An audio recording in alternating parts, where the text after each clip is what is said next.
Right now, we got a special with M-1 of the Prisoners of Conscience Committee, and also known for his work with Dead Prez, interviewing political prisoner Mumia Abu Jamal. This is M-1, the People's Advocate, one half of Dead Prez, and the Minister of Culture of the Prisoners of Conscience Committee, signing in for the Black Report Radio. And man, I'm proud to be here. I'm honored to be on the phone today with Mumia Abu Jamal, the voice of our people and the voice of inside our struggle behind enemy lines. I got a few questions today. I can't wait.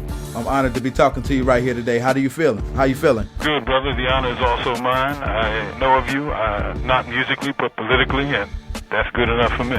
Good. I want to jump right in. A partner of mine, Rosa Clemente, and I, we often talk about the concept of media justice. And you, as the voice of our people's resistance, what information do you feel is the most pertinent in these days of distraction, i.e. Republican versus Democrat, war on terrorism, etc.? What's the most important thing that we need to know? The most important thing that we need to know right now is it doesn't matter who gets elected, honestly. I know people heard that years ago when Ralph Nader was running.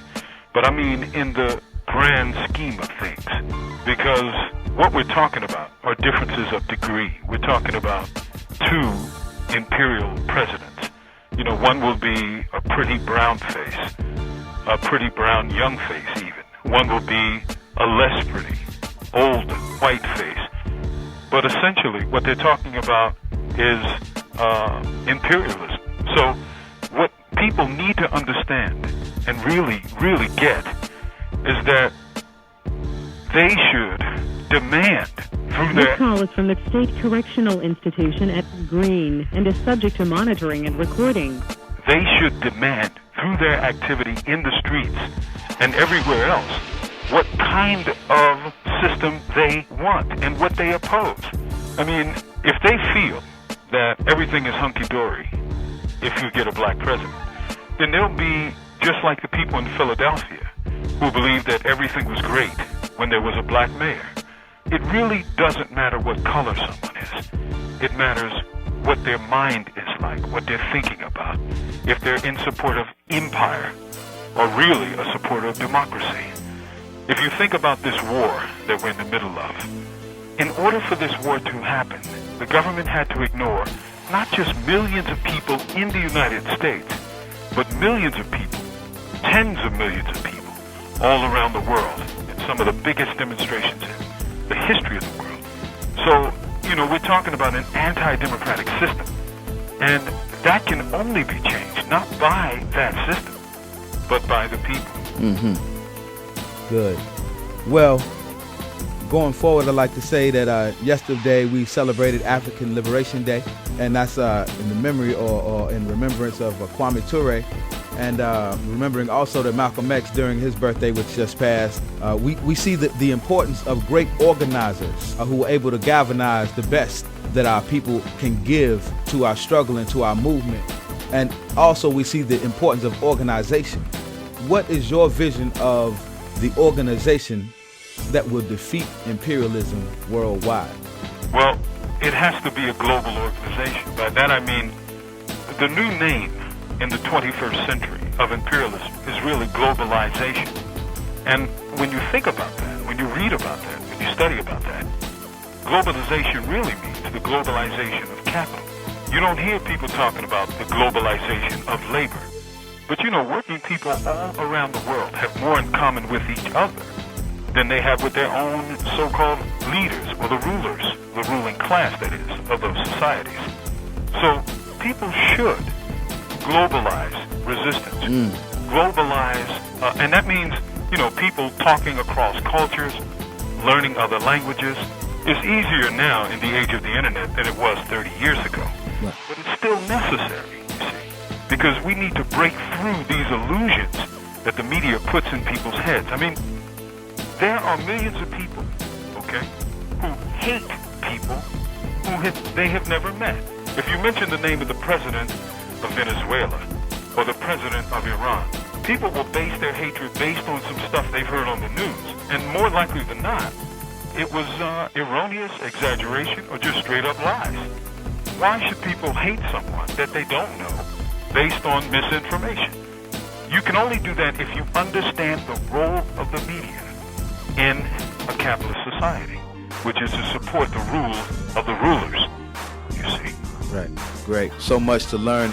I'm so happy to be soaking this up. Call is from the State Correctional Institution at Green and is subject to monitoring and recording. As a member of our People's Army, as a member of Dead Prayers, and also on behalf of my partner Stickman, I'd like to say that we are apprentices of your work, and that we are, that you are truly the people's minister of information and culture.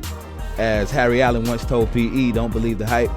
What advice do you have for me as well as for hip-hop today?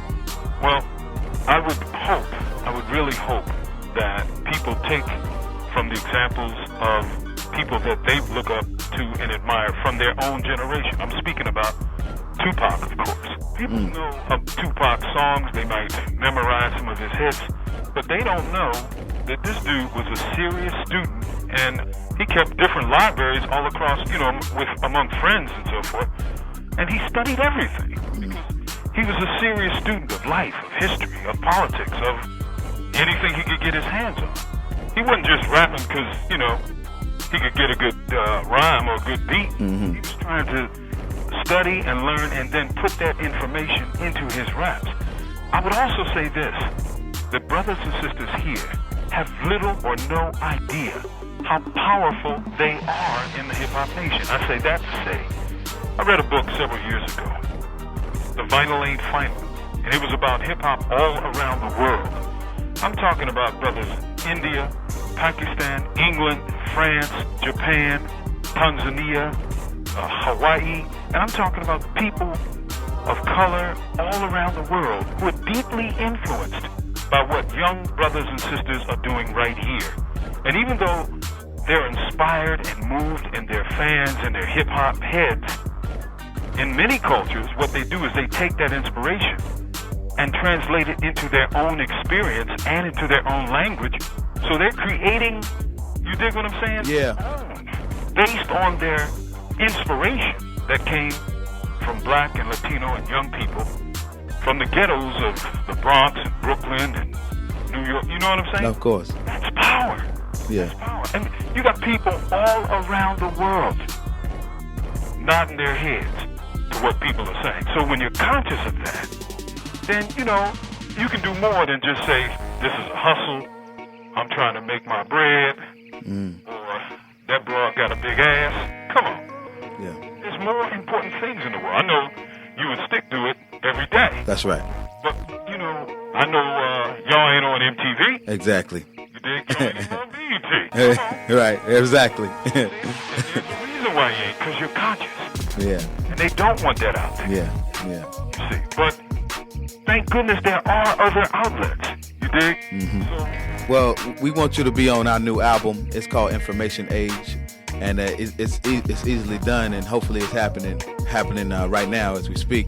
And I'd like to say, just like Melly Mel would say, rats in the front room, roaches in the back, junkies in the alley with the baseball bat.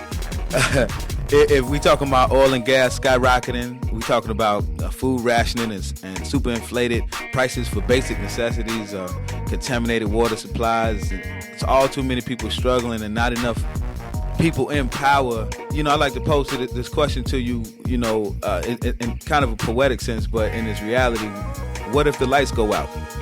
Well, it ain't what if, it's when if, because guess what's happening? It's going to go out. Listen. We're living right now in a time where the tap is about to go off. I mean, you have wars fought for oil. They didn't just go over there because they thought it would be easy. They knew it would be hard. They lied to get in there. But they wanted to get their hands on that spigot before it went dry. But guess what? In 30, 40 years, it's all going to be gone. So people are not thinking that far ahead because, politicians think in 3 or 4 year blocks. Can I get elected? Can I get reelected? About my party and all that. They're not thinking about 30, 40 years down the line because they're making their money now. The point is, this whole energy construct was built on cheap gas. That's why you have suburbs outside of cities. So people could cheaply go to work in the city and drive back to the suburbs, but you can't do that anymore. we're seeing the beginning of that. Americans are crying about $4 a gallon gas. They spend $10 in England, $12 or $13 in France. Mm-hmm. You see? Mm-hmm. And it's never, ever, in my opinion, and I may be wrong, but I don't see it ever getting cheaper. So people are going to have to adapt to a whole new way